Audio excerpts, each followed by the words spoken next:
Hi, I'm Mark Birch, Global Startup Advocate at AWS. Please introduce yourself. Hey Mark, Zach George. I'm the co-managing partner of Launch Africa Ventures. We're one of the most active and prominent early stage seed investment funds on the African continent. That's super awesome. We're going to dig into that a little bit. I always like to get a sense of a person's journey. Like, why are you a fund manager? What were you doing previously? So I moved to Africa just over 12 years ago. I used to be, for my sins, I used to be an investment banker on Wall Street. I was at Lehman for many years and then Barclays post the crash in '08. Came to South Africa on a holiday in 2010 to watch some football with the World Cup. And South Africa stole my heart, my soul, my mind, you name it.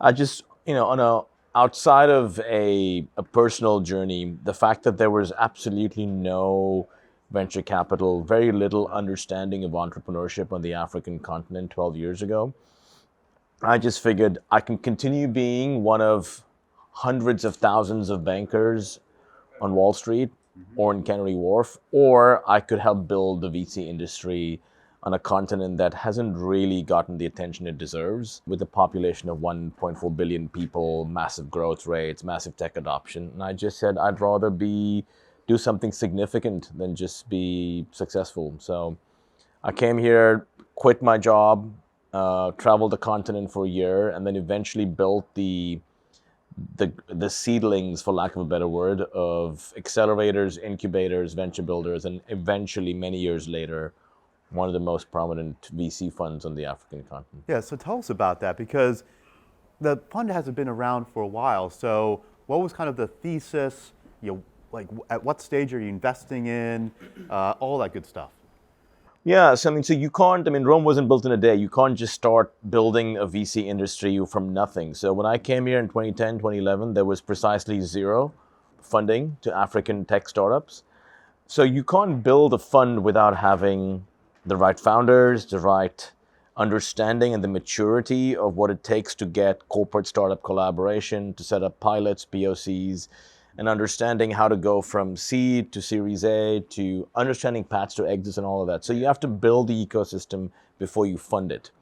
So we started with, this is back in 2012, 2013, starting with basic venture builders. How do you find product market fit, if be it in fintech, in e-commerce, healthcare, you name it.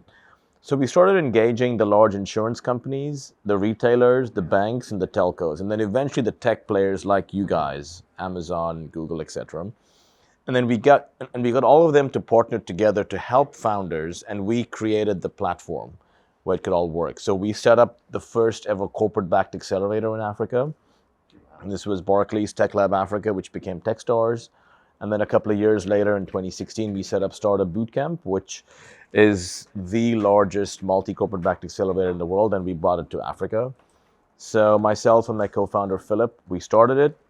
We saw almost 3,000 startups over 3 years, and we selected 30, right? So a 1% acceptance rate. Yeah, and these startups, yeah, it is. And then they had to work with either a bank, a retailer, a telco, or an insurer, so they could reduce the difficulty in their route to market adoption. And that fund was an accelerator fund. That fund has an IRR north of 100%. Of 100%. 100%. Yep, because we invest very early. We provide a ton of non-financial support in addition to just financial support. There are a few companies in that cohort that are now household names like Kuda Bank, like Ubonte, like Lula.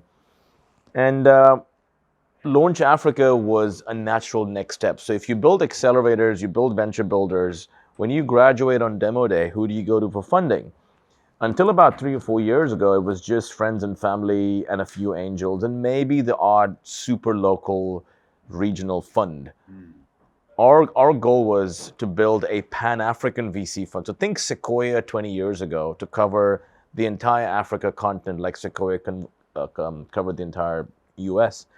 And you can only do that, Mark, if you have relationships with other accelerators, regional, national, and international, pre-demo day. So because I built Startup Bootcamp with Philip, we had a really good reputation for being extremely founder-friendly. So we wouldn't throw out ridiculous term sheets with, vulture terms.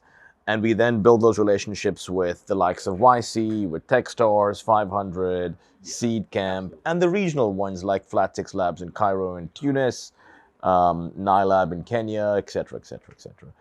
So we would do them a huge favor by bringing institutional capital post-demo day to their top-performing companies in lieu of just angel funding, which is important but is not strategic.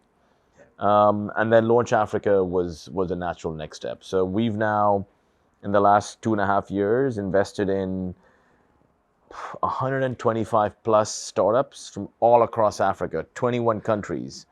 That's some pretty good coverage. It is pretty good coverage. I mean, everyone talks about Nigeria, South Africa, Kenya, Egypt. That makes up a good 2/3 of our portfolio, but we've done deals in Sudan, in Madagascar, in Benin, in Togo, Senegal. We're really proud of it. And our positioning is to be the most prominent seed stage fund on the African continent. We are already the most active, and we want to now transition beyond that into doing slightly later stage investments in Fund 2 and our growth fund. That is, well, one, just a remarkable journey. Two, just building that infrastructure to make this entire continent be successful from a startup generation perspective. So if you had to describe why is Africa an interesting investment for those outside the continent, what would you say? What is the opportunity? Yeah, I mean, there are lots of things, Mark. I mean, first of all, Africa's population today is sitting at 1.4 billion, which happens to be the exact number that India and China have respectively. But what people don't realize is in the next 30 years, so within our respective lifetimes, Africa will surpass the population of India and China together. So by 2050, Africa will have a higher population than India and China put together. Why is that? Because the population of China is going to decrease and flatline to about 780 to 800 million. China is decreasing in population. India is flatlining. You have this massive, Africa will account for a half of the world's population by 2100. That's within our generation and our next generation's lifetime. Exactly. So when my daughter, is in her 70s, Africa is going to account for 1 in 2 people on the planet are going to be from the continent of Africa. So you can't sit in your ivory tower in the U.S. or in Europe or in Asia and just ignore that. The CEO of Nike the other day, had a very honest chat with his workforce and saying, you know what, in the next 30 years, who's buying sneakers? If the average population in Africa has an age of 18 years, the average age in Africa is 18. The average age in Europe is 39. The average age in the US is 34. You have 850 million people under the age of 25 in Africa. That is Nike's biggest market. So if Nike doesn't significantly change its strategy to cater to the African market, they're missing more than a trick or two. And you apply that from retail to insurance to healthcare to education. So population is one thing, but the second thing is the consumer purchasing power, right? I mean, I can understand why 20 years ago people would say, oh yeah, Africa has 1 billion plus people, but they ain't got the consumer purchasing power. But that's changed because the cost of data has come down significantly. When I came to Africa 12 years ago, it would cost you on average, within 54 countries on average, about $45 to $50 for a gig of data. Now it costs less than $4 for a gig of data. So you suddenly look at a huge part of the masses, the pyramid, that can afford to be online.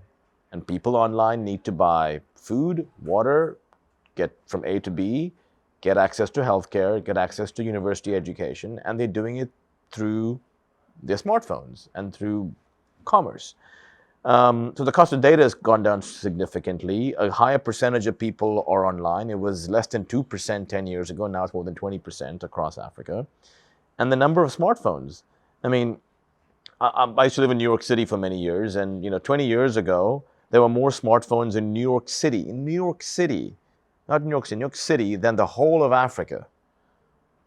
And 20 years later, there are more smartphones in Africa than the whole of North America. So this is stuff that a lot of folks just aren't aware of, because most human beings think of, well, how do I make something successful, or how do I get returns in a year, in 2 years? But true visionaries or futurists like the Buffetts of the world are thinking 10 years, 20 years. And you'd literally have to be living under a rock if you don't see the opportunity here. And that's why I moved here to South Africa, to Africa. I travel a lot across Africa. 12 years ago, from Midtown Manhattan to the tip of Africa. And there's so much more purpose to what we're doing here than what my brothers and sisters and countrymen, outside of the continent are doing. And I'd like to see more of that come here. And it's commercially viable. We've got more than 200 investors in our fund.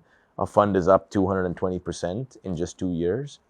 And I'd like to see more capital and non-financial value add flow into the continent. Exactly, and I think it's such a remarkable opportunity. There's so much upside in this continent, such rich culture and opportunities and businesses that are sprouting from the ground up, obviously supported by a lot of the work that you've done to build that ecosystem and to provide all the supporting levers on that ladder to success. So thank you for joining us today.